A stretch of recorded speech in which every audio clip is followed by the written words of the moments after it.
பேரூராட்சி அம்மா மக்கள் முன்னேற்ற கழக செயலாளர் நண்பர் துரைப்பாண்டி அவர்களின் முத்துப்பாண்டி அவர்களின் இல்ல திருமண விழாவிற்காக வருகை புரிந்திருக்கின்றோம். நீங்க வேற எதுவும் கேளுங்க.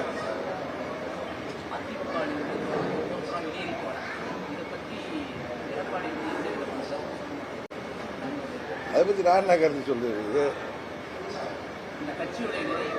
அதாவது துரோகம் என்றைக்கும் வென்றதாக சரித்திரமில்லை.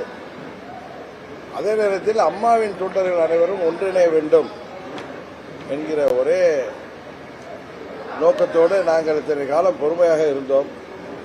ஆனால் அதற்கு வாய்ப்பில்லை என்பதை தெரிந்தவுடன் நாங்கள் 26 சட்டமன்ற பொதுத் தேர்தலுக்கு அம்மா மக்கள் முன்னேற்ற கழகம் எங்களது வழியில் நாங்கள் வந்துவிட்டோம். அவ்வளவுதான்.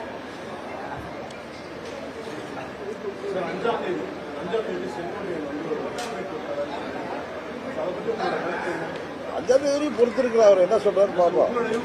எனக்கு யூகம்லாம் பண்ண தெரியாது.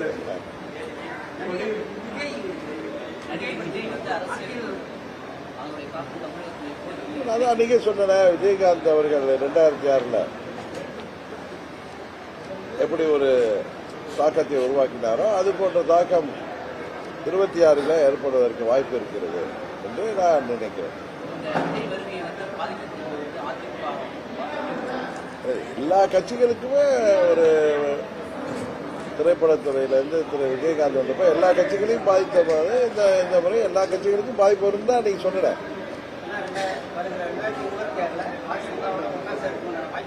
இப்பதானே பதில் சொல்லிட்டு இருந்தேன். அம்மாவின் தொண்டர்கள் ஓர் அணியில் இணையணும்னு நானும் இதுவரை அதுக்கு வாய்ப்பு இருக்கும் என்று எதிர்பார்த்தேன். அது இல்லை, துரோகம் தலைவிரித்தாடுகிறது. அது கடந்த 1.5 மாதமா பார்த்தா துரோகம் ஊருக்கு ஊரு போய் ஆணவம் அகங்காரம் பிடித்து சவுண்ட் பார்ட்டி மாதிரி ஒவ்வொரு ஊரா போயிட்டு வர்றதை பார்த்ததும் இதற்கு திருந்துவதற்கு வாய்ப்பே இல்லை. ஏதோ துரோகம் நாங்கள் செய்தது சரி என்பதை போல ஒரு எண்ணத்தை உருவாக்கி வருவதை எப்படி அம்மா மக்கள் முன்னேற்ற கழக தொண்டர்கள் ஏற்றுக்கொள்வார்கள்? அதனால்தான் நாங்கள் அம்மாவின் தொண்டர்கள் அனைவரும் ஓரணியில் இணைய வேண்டும் என்பதற்காக நாம் காத்திருந்தது. அது இனியும் காத்திருப்பது சரியல்ல என்பதை உணர்ந்து எங்கள் தொண்டர்கள் நிர்வாகிகளின் விருப்பத்திற்கு ஏற்ப நாங்கள் எங்கள் வழியிலே செல்கிறோம்.